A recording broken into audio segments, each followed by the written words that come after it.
Hey everybody, welcome back to Mary Bird's Backyard Garden. I'm Jeff. And I'm Mary. Mary, guess what? We're back. We're back, baby. We're back. In the studio. We're back in Studio One. We're back in Studio One. I love it. I know. It's very exciting. That was quite a little trip we made. Not going to lie to you. How many miles? 4,600 miles we drove. I didn't realize that until I got I don't by. even like it. I know. It was a long drive. I'm not going to lie. That was long. Quite a long drive. But we saw a lot of cool stuff. Absolutely. Got to see some family. Mm-hmm. Had some adventures. Yes. So it was fun. But I think we're going to have to take a little hiatus. We went to Florida. We did. We went up northeast. So we're going to have to take a little break. And interestingly enough, we got to spread our spring experience quite a long amount of time this year. Yes, absolutely. And it was very interesting to see the differences. Yeah. Yeah, there's a lot of different. It is. It is about between even just states up there in the Northeast. Yes. But very different. Mm-hmm. It was fun. We saw lots of stuff. You were quite the plantologist, I'm going to call you, looking at plants and flowers. That was, I made that up. We had a surprise with the magnolia. The magnolia was cool that we talked about. Yeah. So, yeah. I'm thinking about seeing if I could put that on my list for here. It was so beautiful. It was really nice. It was cool. But we're back, and we came back to green, lush. We're back. So, I know. But I don't want to jump the gun because I have to introduce this to you. Okay. So, Mary, what is new in the garden that you've been away from for 2 weeks? I know. I missed it terribly. I did. But we had a surprise while we were driving around. You looked on our Bird Buddy app on our phone, and it was a surprise. Okay. I'm going to say it was really surprised because we literally don't see any because we don't have a lot of big trees here. A squirrel. Yes, a squirrel. And it even came up and identified it. There's a squirrel. And I looked at the video and it was a squirrel. I don't know where he came from. We have not seen, that is the first squirrel I've seen here. And we haven't seen it since. Haven't seen him since. And you haven't found it on the trail camera? Nope, nothing on the trail cam, nothing on the Bird Buddy. So he was a one-timer, came in. I don't even know how he got up there, to be honest with you. Would have been tough to get up where we had it, but I think they're very inventive. I do too, and man, I hope I don't have to go to war with squirrels. I got to be honest. We've done that in other places, and that's a losing battle, I can tell you right now. So that was fun. That was fun and unexpected. That was very humorous too, because the Bird Buddy took an elongated film of this squirrel's head. It made him look very like a comic book character. It did. It looked giant. Funny. It looked huge. I looked twice. I said, "Is that really a squirrel?" Yeah, that was funny. But it was that. You know what? We'll keep an eye for it and see. We're back. I don't know. I haven't seen him since. So we've got some. That's a new critter to add to the list. We've seen a bunch of stuff. Well, our neighborhood is starting to fill out now. So even though he may not reside in our neighborhood, he's probably coming in from some of the larger shrubs and trees that our neighbors have. Yeah, that's true. I mean, everything is starting to grow up here. When we first came in, everything was just like an original planting thing. Yes. But it is starting to get a lot more lush and everything's starting to grow. And a lot of our neighbors have planted trees that produce acorns. Yeah, they have. Oak trees, and see. I don't know. We'll see. I have to get my... Start doing some research again on the squirrels. I had to keep them off my feeders. Always something in the garden. That's true. Well, Jeffrey, one of the things that's new in the garden, it's so beautiful, our pocket prairie flowers are blooming. Crazy. They got crazy big in 2 weeks. They are huge. Wow. So the wine cups are up to my waist.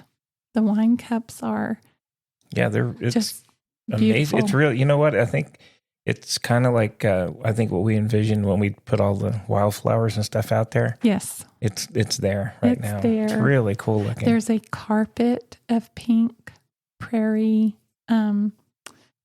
what do they call it? They call it a prairie, I don't know. Maybe I would call it a buttercup. I can't think of the name of it right now. I don't think it's a verbena. Anyways, it is a pink carpet full of blooms, and we have very tall larkspurs growing throughout the garden, which they're lovely. They're purple and pink. And the wine cups are like a very deep red violet, maybe. Yeah, color. It's really pretty. I mean, it's just, and it's full. It's very, very full. So it looks cool. Full. When the dogs go out there, you can't even see them. Can't even see them in there. Cute. I love it. It's just neat. And the cosmos is beginning to really sprout up. Those are the yellow blooms that we notice in the pocket prairie too. Yeah. I do love the cosmos. It's always nice when you go away and then you come back, because I'm sure we would have noticed if we were here, but when you're gone for a week or two and you come back, it's like, wow, everything's gone crazy. Yes. Yeah. That's not the only, the rest of the garden is really bloomed out too. It is. But that is very noticeable over there. It's so full and lush and gorgeous. Some of our trees that I'm a little surprised at, they seem to be blooming very early, is the desert willow. We have the Bubba variety out there, and it is covered with blooms right now. And they're gorgeous. And, hummingbirds just love that plant. Yeah, it's going to be good. And we've seen bees, hummingbirds, so it's gonna be cool out there. Yes, I think the bees are back, baby. The bees are back. You were worried about them leaving us. I was worried about the bees. I told you they'd come back. Well, the catmint is blooming right now with tall purple spikes, and that's another thing that draws bees like crazy. So good. I like it. Providing it's teeming. Let's call it teeming with activity out there. Teeming. So we can sit on the porch and just watch. You can actually, it's like a movie. You can sit and watch all the activity out there. And the birds. And the birds. And I guess we'll throw a squirrel in there. Oh, man. We'll never know. No squirrel. Yeah. But it looks everything looks really good. So on our, out in our little patch where we have the pocket prairie, and we have our veggies, we hung a squash vine borer trap, and we had one. There's one stuck in there right now. I know you came and you were excited, so we caught one. Excited. That's awesome. Yeah. And I was going to pass along a little tip, and I think this is pretty commonly known, but on your squash plants, if you have a handheld vacuum, you could go out there, and when the squash bugs are in their little pre-adult stage and the nymph stage, you can actually vacuum them off of the plant. Wow. So I know that you have one of those little handheld vacuums somewhere around here. the little the little ones you use for like inside your car. Yes. That I will tell you this though, Mary. I don't have them anymore because they don't work for the car. They're just not strong enough, but they're not expensive and they would work well for that. They just, now I've gone through like 3 or 4 of those and they're not good. They don't work. They don't get they just don't, they don't have enough suction to actually do anything. So, but it sounds like an interesting thing to try in the garden. That would be, that would be good it would be good for the garden because they're not powerful enough to actually, do other stuff. No. Yeah, that would be cool. Well, I thought that was a cute little tip. I like it. I do too. I'm excited about it. Hey, I was going to ask you, how about our 3 sisters? What's happening with them? Do you remember the 3 sisters? I do remember the 3 sisters. We planted corn, beans, and squash. Yep. And I didn't follow the timeline that was on the package. However, they have all sprouted, and the corn is, I would estimate, 8 inches tall. At least, yeah. Right now. Yeah. And I think, I'm not exactly certain, but I think around July or August, it'll be time to pick those ears of corn. That's maybe. Crazy. Yeah. And then the squash and the beans have both sprouted in the one bed where we planted everything. I'm very excited to see how that comes out. Yeah, that's going to be cool. We haven't tried it before. I know that I know you were worried about, because they told us to kind of stagger the planting, but they've all come up. They have. It's due to your watering system, I believe, that you've put in there. I love the watering system. I think that little system is good. The garden in minutes. Garden in minutes. I think that, and we talked about that a few podcasts back, but that actually I think worked really well while we were gone. It has. Yeah. Oh, because the person that has helped us, our daughter, helped us with the dogs and the house and the yard and everything. She did not have to have any worries. Mm-hmm. She didn't have to keep up with any watering, and it's been great. I mean, I've gotta say that's been the key factor there. It's been super. Yeah. We'll give a update on it as we get more towards the end of the year. Absolutely. We'll do a reflection. Okay. Sounds good. A reflection, Jeffrey. And then the last thing and what's new is, wow, we have been getting salads out of the garden like crazy. Mm-hmm. Oh my gosh, and it's so beautiful. The Swiss chard that we are picking out of the garden comes out so crisp. And you just rinse it off real good with water and put it in a lettuce keeper and stick it in the refrigerator, and it is so good. Mm-hmm. Yeah, very good. I had some last night. It was very good. I know. This is just totally exciting. It is exciting. Now, I do have some romaine lettuce heads that have begun to bolt. And I think what I'm just going to do is let them bolt and flower, and before we move on to the next thing that we're going to plant. Okay. I'm interested to see what the flowers look like. Yeah,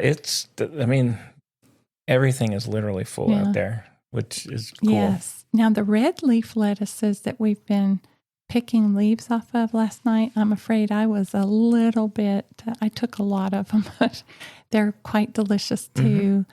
And they have a really good flavor. They did. I mean, everything tasted good. It's kind of cool to know you're eating out of your own garden. I know. Yeah. I think that's the most fun aspect of it. I'm waiting for the potatoes, then the onions, and the garlic. Okay. We still got to wait for them, but I'm wait waiting. Little while. I'm waiting. I'm ready to pull them. The onions may turn out to be ready in June. Mm-hmm.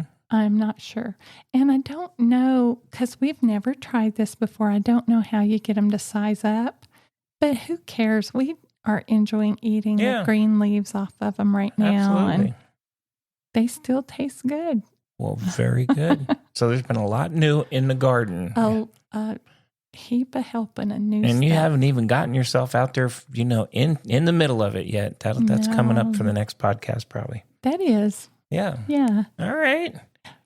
And so I can't think of anything new in the garden. How about you? No, I can't. Outside of just, it's cool to come back and see it all grown up. And it's actually pretty cool looking. I guess I did have one other thing to say.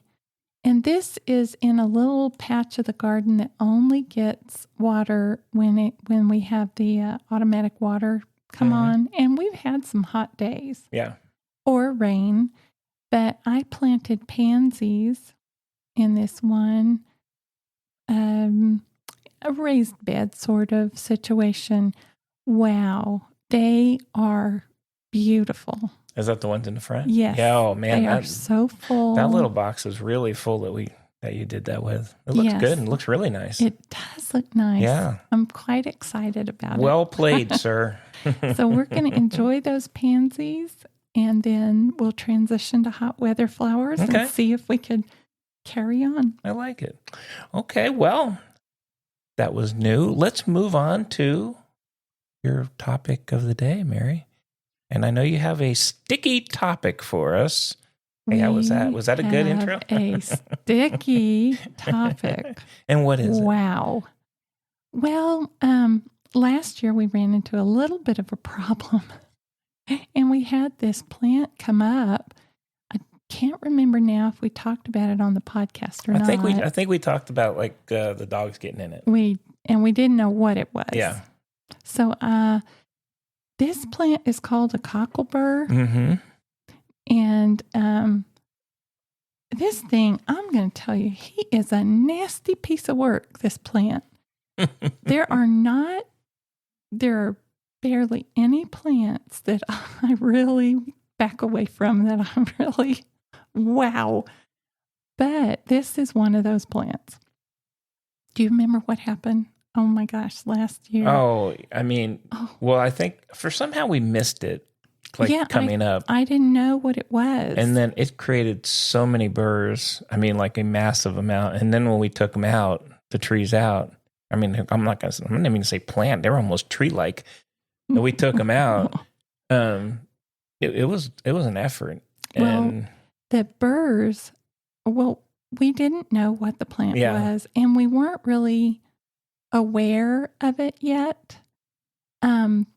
So the dogs went into the garden with me, and later on that evening, we were watching TV, and we said, "What is this?" The burrs were so bad in their fur that we actually had to cut them out, and our dogs walked around with polka dot bear patches all over them. And the burrs are big. They're not like little small burrs. They're a good inch. Maybe inch and a half. Absolutely. Yep. And they have hooks on the end of them. Mm-hmm. And they don't let go of the fur. Yeah, they're not good.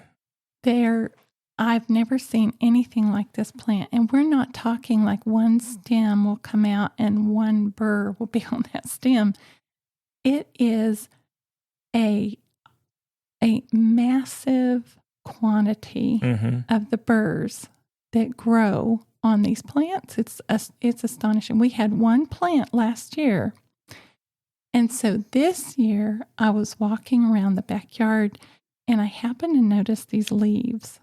And the dogs will still get a burr every now and again, even though we have tried our very best to clean it all up. But I looked around the backyard and I said, Jeffy, I think those could be the Cocklebur leaves. They're coming back for us. Well, one of the things was because there was a plant growing in our veggie garden, and I thought it was okra. Mm-hmm. Evidently, it is not okra.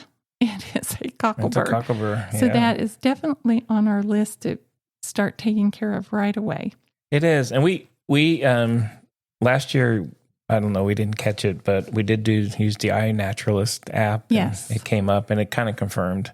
I mean, once it said that, we were like, oh, yes, it's got to be. And this year you used it early. Yeah. And we were able to identify it at an earlier stage. Yep. So we will eradicate it. We are on the list for eradicating. Eradicate. We got to use the word eradicate so we get rid of it. I know. Yep. Those Cockleburs they're bad. They're bad. Yeah, they're really bad. Wow. And I know that it probably has a really good function in the progression of plants that are in areas where it's pretty bare. Mm-hmm. I'm positive that they serve a function similar to a dandelion because they do have a very deep taproot, and dandelions are great for pulling up calcium for other plants. But I cannot find a good thing to say about this plant. I'm so sorry. They're rough. But anyway, I thought I would try my very best to describe this plant so other people could be on the lookout. Now, as I do wonder where we got the plant from. And I think there could be a number of sources. It could have been carried in on a bird from another site, like out in the fields around here somewhere. That's a real possibility. B, we love to feed the birds sunflower seeds. And this plant is a member of the sunflower family. I didn't know that. And so we may have inadvertently brought it in that way. Possibly. Okay. And the third thing is I wanted to plant sunflowers in the yard, and I bought some seed packages. They were name brand seed packages, but it could have originated from there. Oh, that's true. That's true. Mm-hmm. I'm going with the bird theory. It could I'm a bird have come in on a bird. I'm going with bird. I'm going with the bird theory. Well, we only had one last year, but this year I think we have a huge but we're going to amount. get them. They're not that big right now. They haven't even got the burrs on them yet, so we're going to knock them out of there. And I'm going to tell you about that too. Okay. So you could identify it. This plant is called the Xanthium strumarium, and it is a member of the Asteraceae family. Okay. And that is a family that has sunflowers. Sunflowers are very closely related to this plant. So they are widely, you can find them all through the United States. Mm-hmm. They don't have one specific region. And so they do grow in our drier climates, but you might find them more typically where there could be a little bit more moisture, like river banks, stream banks. Mm-hmm. Also, like if you go down into an arroyo or any depression in the land that might hold water a little bit better. And also around livestock watering places, they can be quite prolific there. They are called a dicot angiosperm. So this is interesting to me. I ran across this term and I looked it up. And what that means is when the seed sprouts, it comes up and has 2 seed leaves. Mm-hmm. And they're called cotyledons, as opposed to a monocot angiosperm would have 1 seed leaf.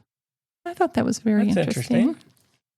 Anyways, these plants are tall. They're rangy. They're coarse. They're unattractive. I cannot think of a nice name at all. But they do come up from a taproot, and they have a central stem that they grow off of. They can get 2 to 4 feet was a lot of the places that listed the height, but ours were over my head. They had to be above 6 feet tall. Yeah. They were huge. And they could be the same in the width. So the stem is sort of a woody structure, and it's light green with dashes of dark red. And I think that's how Jeff was able to identify it using the iNaturalist app. I think so, yeah. That is such a handy app to keep with you. They're a little bit kind of hairy, and some of the varieties can actually be very spiny. So you want it, before you reach down there and yank on them, you probably, anyways, just to work with the plant, you want to make sure you have gloves. Yeah. The green leaves, they look so similar to a sunflower leaf. They are hairy. They are lobed. And one of the best descriptions was like a maple leaf without points on it. Yeah, they do kind of look like that, yeah. And they have a little toothy edge around the outside. And so this plant had in the flowering, if we move on to the flowering, they like to flower when there's a short day and a long night, and they have warmth.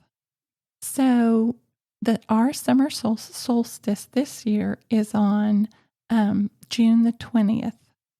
So as we progress more through like July to October, that's going to trigger flowering in our region.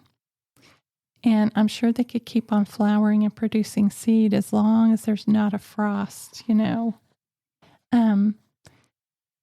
Here's the interesting part. Well, this is a little hard to describe, but the plant produces in thick clusters both of a male flower and a female flower. And the flowers kind of have the look about them that's very close to what the seed burr is going to look like later, kind of spiky. Mm-hmm.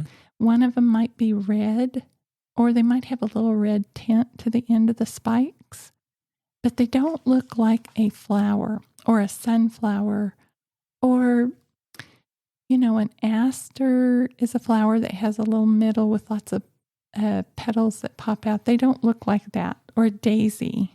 They don't have that appearance. Okay. They look like a cone. I don't know exactly how to describe it.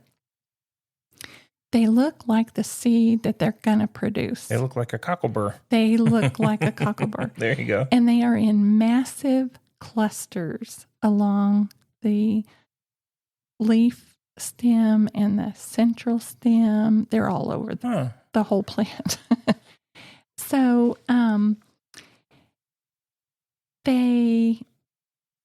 they're just very abundant, and they make this little hard oval encasement, actually. The encasement is what has the hooked spines on it.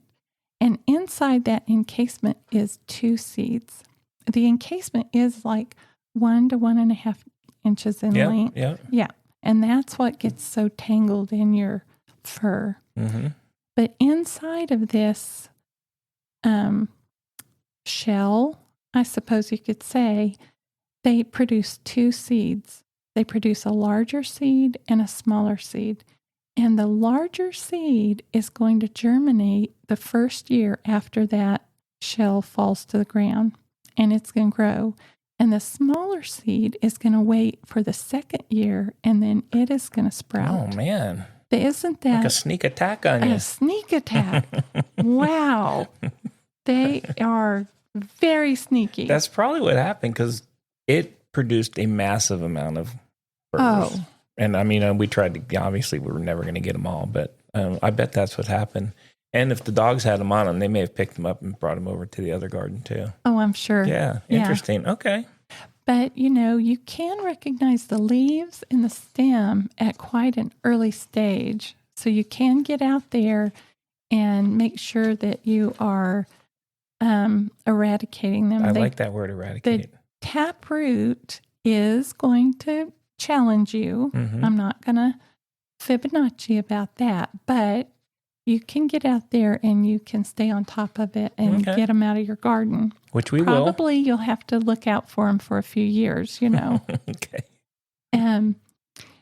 So farmers and ranchers and other people that have livestock in their yards or in their fields and so forth, they should not ever have this, because the seedlings and the seeds are highly poisonous to livestock. Wow. All livestock. And so you want to be aware, keep an eye out for this plant and take measures to eradicate it from your interesting garden. And also it can cause the livestock skin irritation from those burrs, which they have to look out for. Yeah. I mean, our dogs it was crazy. I mean, it was on them, but let's be honest, it was on us too, because as soon as you walk past it, they jumped on. Yes, I know they didn't actually jump on us, but it felt like that. They stuck to it was all over us, that we were wearing. Yeah. Yeah. Yep. And now that I have described this to you a little bit, I'm going to ask you, Jeffrey, can you think of a modern invention that could have been inspired by the cocklebur? Oh my gosh, a modern invention inspired by the cocklebur. Yes. Yeah, man, I can't. Nothing, zero, blank. What is it? I was very surprised, and this goes to show you that every plant has a good part to it. But in 1941, George de Mestral, pardon me if I did not pronounce that correctly, was a Swiss engineer and inventor, and he went walking through the woods with his dog, I believe, and came home with cockleburs all over him. Mm-hmm. But instead of being like me, like moi, and railing against them, he was interested. And so he studied the burrs, And he came up with this idea for a material that would be a fastener. Am I leading you in the right direction? Oh, it's, yes. Gosh, dang it. It's Velcro. It is Velcro. That makes sense. It took 10 years for him to work with some manufacturers to see if they could replicate the sticky quality of the burr. And the name comes from velour, which means velvet in French, and crochet, which means hook in French. And so it is a patented, he patented his invention. Yeah. And it's the Velcro that we use today. Pretty cool. He made lemons from, he made lemonade from lemons. He made lemons from, that actually, that now that I can see it. That's pretty cool. It is completely appropriate for that plant. Yeah, very good. Surprise. Yeah, that was awesome. Well, we are definitely, I have it on my list to have a regular march around the backyard and keep a very good eye out. We got it. Yes.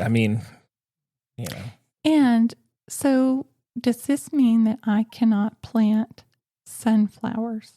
No, it doesn't.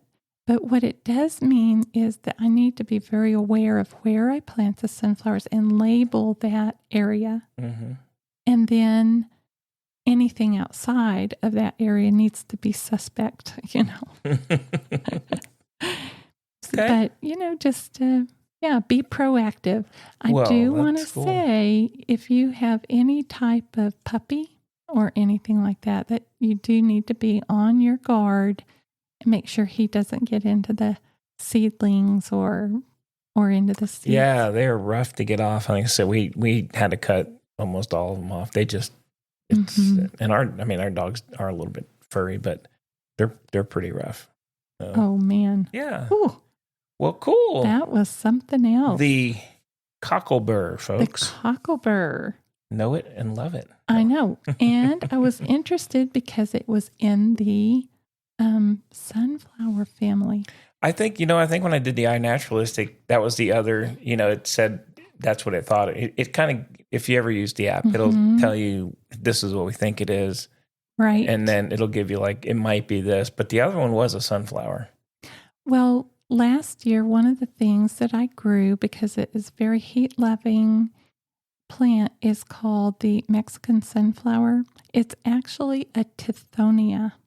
It's not in the sunflower family. And I'm wondering, is that a possibility where this errant seed may have come from? Maybe. But I did buy brand name seeds, so I didn't buy random seeds. Right. I'm going with the bird theory. Know. We're going with the bird theory. Yeah, well, that's likely. I think it's likely. They may have carried it in to make their nest or something. Well, I don't know. And now that we're going to get rid of them. We will eradicate them. We will eradicate them.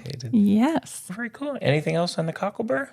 Nope. I think I have finished my diatribe about the Cocklebur. Well, very good. Hey, if you're done, guess what time it is?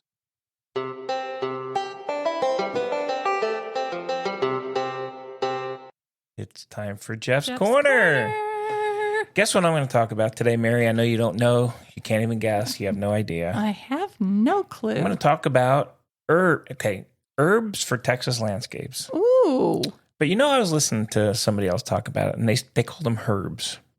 What do you call them? Do you call them herbs? I do too. I call them herbs. And when I'm kind of joking, I say herbs. But they weren't joking. Nope. Wasn't that interesting? So herbs, they are an ancient category of the plant world. They're found everywhere, basically. And they're generally defined as being useful. Although not, all herbs are being used and for cooking or anything like that. But there's a lot of herbs out there. And you don't need to use them cooking. They're not, many of them aren't even culinary. But here's your favorite. Many herbs, such as basil, which you love. I do. And they're fragrant when you brush against, but you like to pick them up and kind of squish them together. And then you always say, Jeff, come smell this. I do. So those are cool. And, you can use them for landscaping because some grow low, some grow tall, some are very tall. And I actually never thought of it that way. I always honestly, I always thought of them as, some kind of a culinary deal. But they do have a lot of cool uses, which I didn't actually know. So many herbs attract beneficial insects, such as bees and ladybugs. So the anise hyssop. Oh, okay. The borage. Remember that? Remember we made the borage? Remember we made that drink last year? Yes. The comfrey, fennel, and yarrow. And pineapple sage attracts butterflies and hummingbirds. Oh, yum.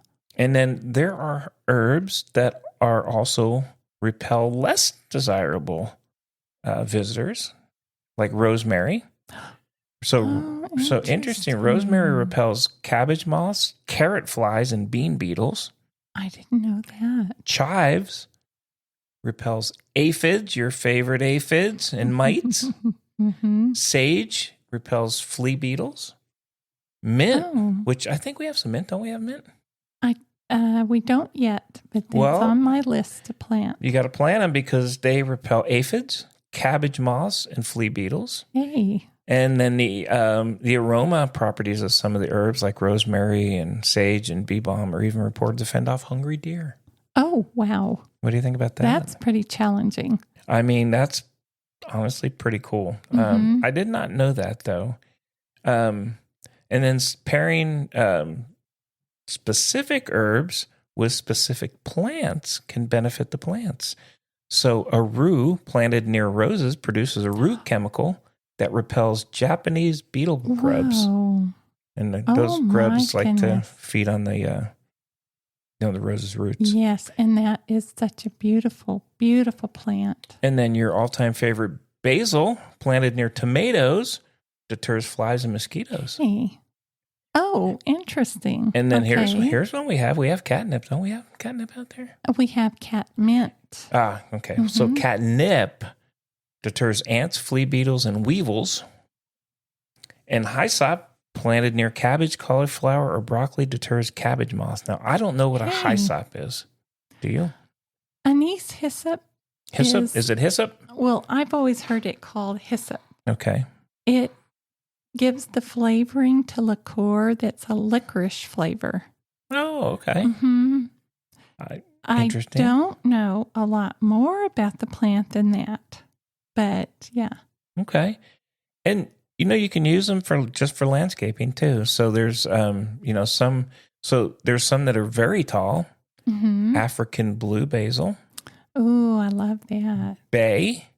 It's a tall aromatic evergreen tree or large bush. And lemon, well, we know our lemongrass. Lemongrass is tall. I love lemongrass. Those are considered like very tall. And then tall is Artemisia. Most of those are kind of wide. Aussie sweet basil. Oh, okay. My favorite, when you watch the cooking show, they use this for everything. Fennel. Yes, fennel. Dill. Mexican bush sage and pineapple sage. We have the Mexican bush sage. Well, then that's going to be a tall one. That's going to be considered tall. And quite beautiful with yellow flowers. And then if you just want a low and wide one, you got to use a rose geranium. Oh. Isn't that interesting? I like that. I don't know what that is. I don't know. I don't either. And then you have your flowering herbs. So these will lure the bees and butterflies and hummingbirds, which we like, which again is your basil, bergamot, the borage. Ooh, borage. How about this one? Never heard of this one. Feverfew. Don't know that one. Foxglove. Yes. Germander. Oregano, rosemary, salvias, and yarrow. Nice. So there's a lot of stuff going on with herbs, which honestly I didn't even know. I think we have a lot of say, and I know you put some out there, but I never thought of them as landscaping. I always thought of them more as having a definite a culinary space. type of thing. Yeah, it needs to grow only here or there. But it's kind of cool to know that some of them repel certain insects. Yes. And especially your friend, the aphid. The aphid. I know. But, well, just a short thing. So I did find this information on the Texas A&M AgriLife Extension website. Hey. Our go-to site for all things here in Texas. I do like that. They always have a lot of stuff out there. And it's an article called Herbs for Texas Landscapes. So, I'll look that up. Yeah, I would encourage you to go take a look at it. There's a lot more information out there. A lot of pictures, which are kind of cool. If you garlic chives, I'm looking at the garlic, a lamb's ear just for you.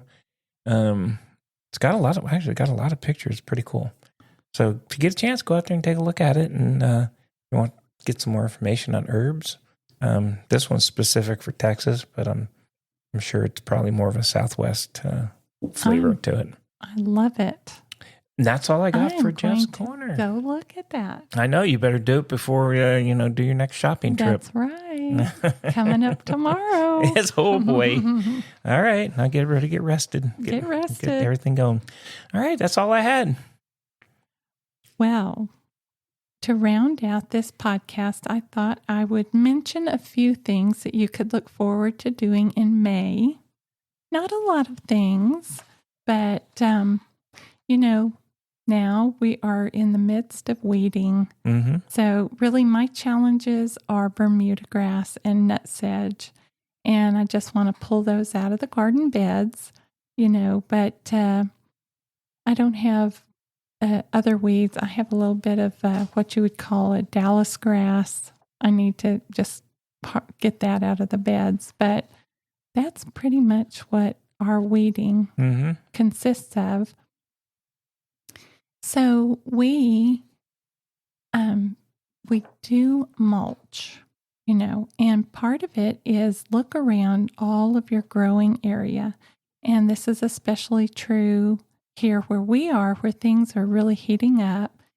And so I wrote down, beef up your mulch if it's gotten a little bare. And I don't know, you want maybe 2 inches of mulch on the ground to help you hold in the moisture. But one of the things Jeff and I have experimented with that's been pretty successful, I think, is we have used living mulch in some of our garden beds. Things like silver ponyfoot. And last year I noticed some horse herb that was growing that I went ahead and I've let it go ahead and cover a wider portion of the ground. Horse herb, you got to kind of be able to trim it back. It could go pretty crazy, but and our wallflowers that we planted in our pocket prairie, they're acting as a living mulch as well. They're keeping the soil moist. They're holding on to water. Mm-hmm. They're also cooling your soil a little bit by shading it.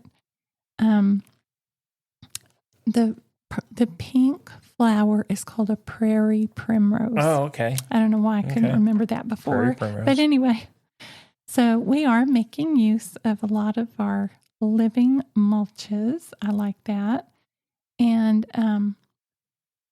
in mid-May, I'm going to go out there and add compost around our little fruit trees. We have 2 plums and 2 apples, and we actually have an apple. You got little tiny guys. A little tiny apple. I can't believe it. But anyway, we're going to add some fresh compost around them and a little bit of mulch to help them through the hot summer. And I have been really enjoying using a weekly spray down of Garrett juice, which is a product you could find pretty widely throughout our area, or actually nationally, I'm pretty sure. Yeah.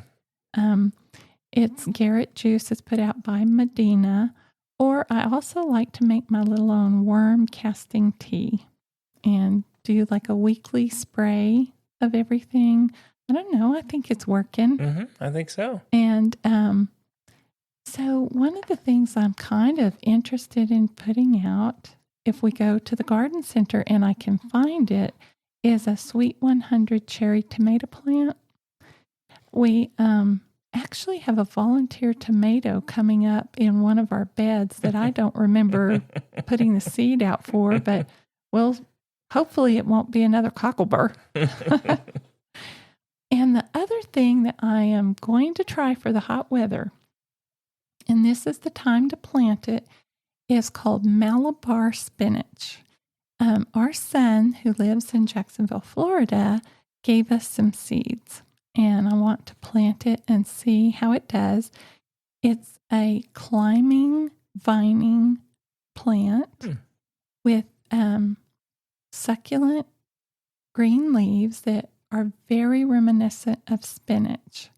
And it's not a true spinach, but it is a native plant to India, so it grows very well in hot weather like we have.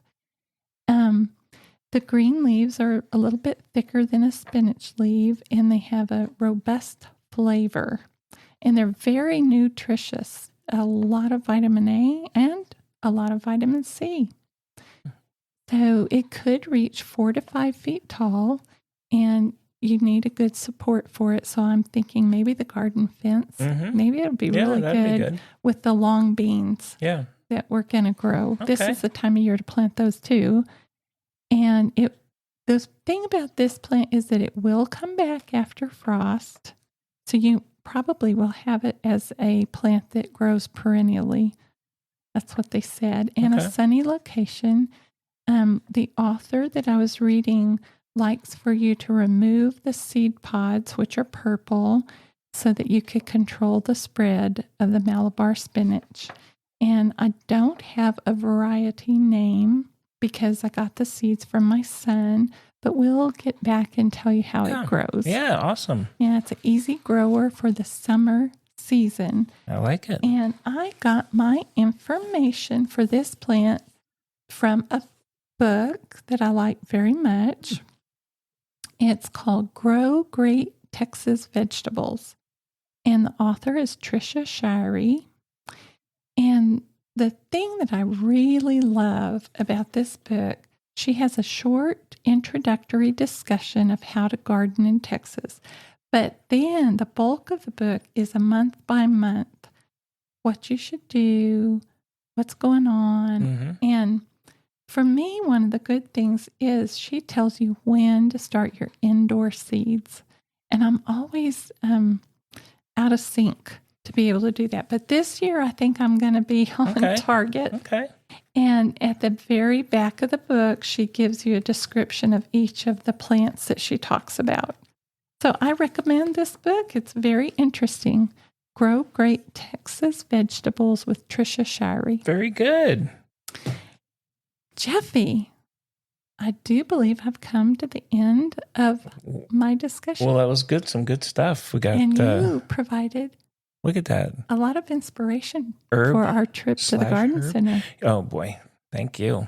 All right. Oh, I'm excited. I'm going to get everything. Okay, we'll be ready. We'll report back to you guys next week and tell you how we have currently been having success with 2 herbs. We have some thyme that is growing in it's kind of a short, rounded form. I don't know the variety or anything. I actually don't even know where we got that little planting of thyme. But we also have, like I said, the Mexican mint marigold that's growing, and it came back from a frost. It is just a gorgeous plant. And I take that back. We have another herb that we have great success with for every year. We've never actually had to put down any more seeds, and that is the Thai basil. Yeah, the basil's been crazy. So I'm really itching to try my hand at some more. We've got to get you back in the saddle now that we're home. I know. I can't wait. All right. Well, we'll report back and let everybody know what was new next time we meet. Thank you, everyone, for listening. Yeah, thanks. Hey, you guys, we appreciate you listening. If you like the podcast, please leave us a rating. And we hope to see you guys here, same place, same time next week here at Mary Bird's Backyard Garden.